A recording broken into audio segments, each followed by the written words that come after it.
July 1966, Wembley. Bobby Moore lifts the World Cup above his head, and every England shirt on that pitch has a small diamond stitched on the chest. Umbro, a Manchester company run by two brothers, dressing the champions of the world. They did it again and again. Brazil, in 1970. Pelé, Jairzinho, the greatest team ever assembled, wearing kit made in England. More World Cup winners than any manufacturer alive. Manchester United, Celtic, England, Brazil. For decades, if you were watching football's biggest night, you were watching Umbro.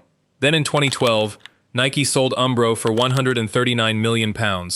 Nike had paid £285 million for it. It lost more than half its value in the hands of the biggest sports company on earth, and Nike could not get rid of it fast enough. There's an easy villain here. Nike bought a rival, gutted it, and dumped the shell. Except that's not what happened. Nike didn't kill Umbro. The damage was done long before Nike ever walked in the door. By one deal, signed by the Humphreys family themselves, on a bad afternoon in 1992. To understand the deal, you have to understand what was being sold. Start in the back room of a pub in Cheshire. It's 1924. Two brothers, Harold and Wallace Humphreys, start a sportswear company out of a cupboard. They call it Humphreys Brothers, then they shorten it. Umbro. They are not visionaries.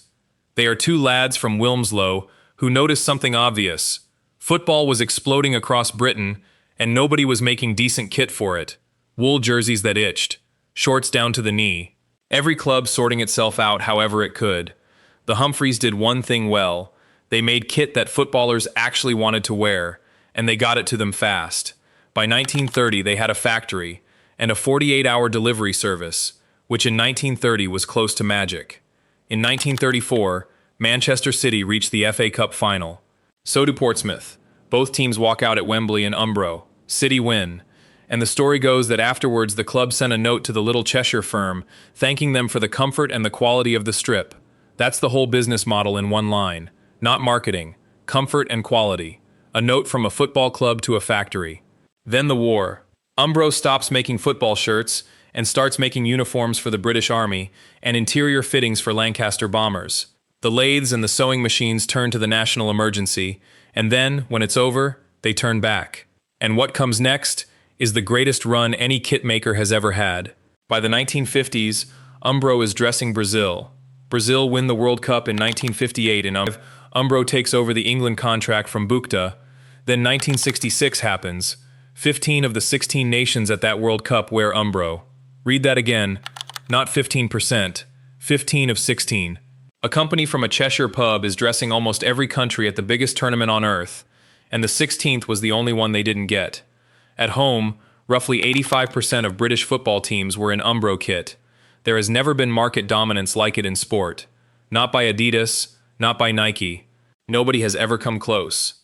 And then England win it, in the red change strip, because West Germany drew home advantage in their own opponent's country.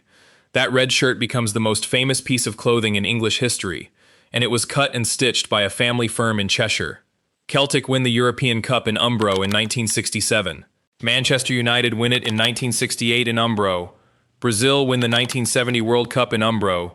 Pelé, Carlos Alberto, that team, in Mexican heat, in shirts made in Manchester. Picture the factory floor in 1968. Rolls of cloth stacked to the ceiling, rows of women at sewing machines, working from patterns they know by hand. Somebody cutting a collar for a club that will wear it in front of 60,000 people on Saturday. The kit for the European champions and the kit for a pub team in Stockport coming off the same line, made the same way, by the same people. They weren't making merchandise. Nobody had invented merchandise yet. They were making equipment for people who needed it to work. And that is exactly the problem. Because in Germany, Adidas is watching, and Adidas has understood something Umbro has not. Through the 60s, Adidas and Umbro had an arrangement. Adidas made boots, Umbro made kit. They stayed out of each other's business. It worked because both companies were run by the men who founded them, Adi Dassler in Bavaria, the Humphreys in Cheshire, and men who build things tend to respect each other's territory. Then in the late 70s, the founders die, both sides, and the sons who inherit the two companies do not have their father's handshake. The arrangement collapses. Adidas starts making kit, Umbro starts making boots. This is where the ground shifts under Umbro's feet, and it takes 20 years for anyone to see how badly. Adidas doesn't just make kit. It makes kit as a brand. 3 stripes visible from the back of the stand. A logo you wear in the street. Puma does the same. Then Nike arrives, with more money than the entire British sportswear industry combined, and turns sports clothing into identity. Umbro is still making equipment. Beautiful equipment. The double diamond, introduced in 1974, is one of the great logos in sport. In 1991, Umbro puts Tottenham out in the FA Cup final in long, baggy shorts, and within 2 seasons, every club in the country has copied it. They lead the retro kit revival. They are, design-wise, ahead of everybody. But leading on design is not the same as being able to pay for the game, because the price of football has started to move. In the 50s, dressing a club was a supply contract. By the 80s, it's a sponsorship auction, and the number keeps climbing and climbing, and the companies that win it are the ones who can write the biggest check and absorb the loss. Umbro is a mid-sized family firm in Cheshire. Adidas is a multinational. Nike is about to become the most valuable sports brand in history. And here's what nobody outside the building could see. Umbro was tired. By 1992, the Humphreys family had been running this company for 68 years. 3 generations. They'd survived a war, a recession, and the loss of the Adidas deal. Revenue was around £65 million and pre-tax profits were about $2 million. That's not a dying business. But it's a business with a financing deadline coming, in a country deep in recession, watching 2 foreign giants outspend it on every deal it wants. An American company comes calling. Stone Manufacturing of Greenville, South Carolina. They make underwear and basic activewear, and they've held the American Umbro license since the early 80s, selling those nylon shorts that half of American youth soccer wore. Stone reportedly offers around £14.8 million for Umbro. Then they look at the balance sheet, the debt coming due, the recession, the family's position, and they cut the offer. In September 1992, the Humphreys family sells Umbro to Stone Manufacturing for £2.9 million. £2.9 million for the company that dressed 15 of the 16 nations at the 1966 World Cup. For the company that made Bobby Moore's shirt and Pele's shirt. For a brand that, 4 years later, city analysts would value at somewhere between 100 and 200 million pounds. That's the mistake. Not Nike, not 2012. September 1992, in a British recession, at roughly 1/5 of what had been offered months earlier. And understand what actually changed hands that day. It wasn't just a price. For 68 years, Umbro had been owned by people whose product was the football shirt. From that day forward, it would be owned by people whose product was the return. The family knew it too. Stuart and Ben Humphreys, Harold's son and grandson, later threatened to sue Stone, arguing the $2.9 million had not been a fair price. At first it looks fine. Better than fine. Stone drops squash and rugby, goes soccer only, and rides the biggest boom British football has ever had. In 1994, Umbro posts after-tax profits of $4.2 million on UK sales of $75 million. Brazil win the 1994 World Cup in Umbro. The Premier League is exploding, and half the clubs in it are wearing the double diamond. Plans go. Analysts talk about £100 to £200 million valuation. It never happens.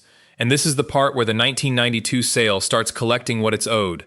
Because a brand under owners who need a return has to be squeezed for one, and the fastest way to squeeze a heritage brand is to sell more of it, to anyone, everywhere.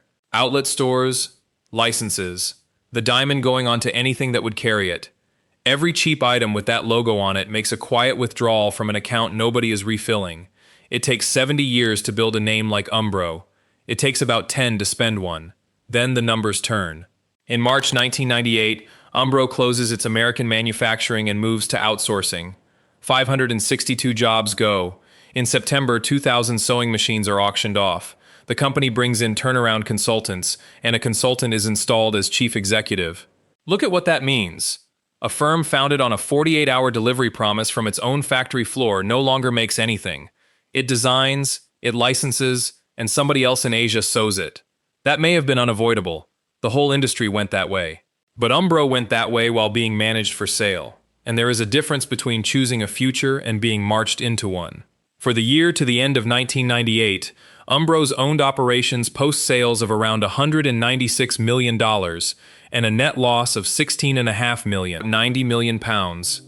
Stone bought it for 2.9 and sold it for 90, 7 years later. Doughty Hanson do not pretend to be football people. They say plainly that they intend to finish the turnaround and sell at a profit as soon as they can. They install a former Reebok president as chief executive. They take Umbro public on the London Stock Exchange in 2004, and here is the strange thing. The football never stopped being good. Manchester United win the treble in Umbro in 1999. Celtic win the Scottish treble in 2001. Umbro keeps the England contract, extends it, dresses Michael Owen and Alan Shearer and John Terry. In 2004, they sign a 15-year deal with Owen. Umbro sponsors the FA Cup and the new Wembley. On the pitch, the diamond looks immortal. On the balance sheet, it's a brand being passed hand to hand, each owner holding it just long enough to hand it on.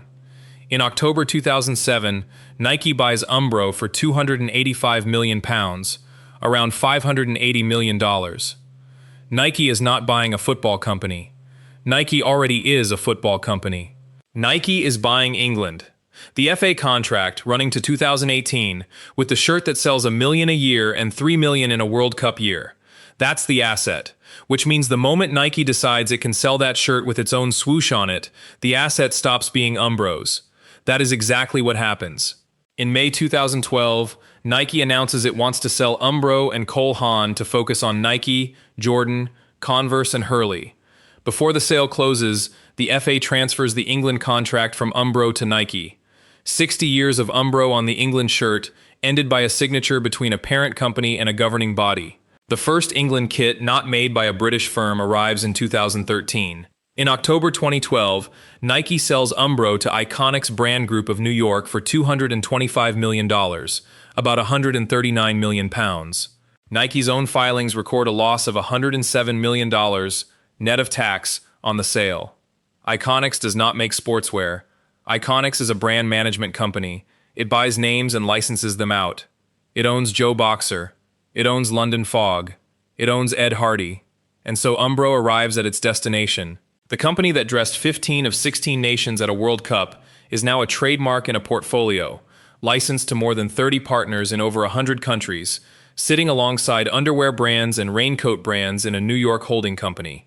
The Manchester operation eventually numbers a handful of staff. Now, the diamond is still out there. It's on kits and boots and shirts in 100 countries, and it still means something to people who grew up with it. Iconics has kept it alive. That's not nothing. But here is what was actually lost, and it isn't the logo. It's the thing the logo used to stand for, a company where the person deciding what the shirt should feel like was the person whose name was on the building. So there it is. Not Nike, not Iconics, not even Adidas, or the death of the handshake. September 1992, £2.9 million. The day the people who made football shirts handed the company to people who made returns, and every owner after that bought the name, and not one of them bought the idea. Everything that followed was that afternoon playing out in slow motion for 20 years. Stone spent the reputation. Doughty Hanson managed it for the exit. Nike bought it for one contract and took the contract.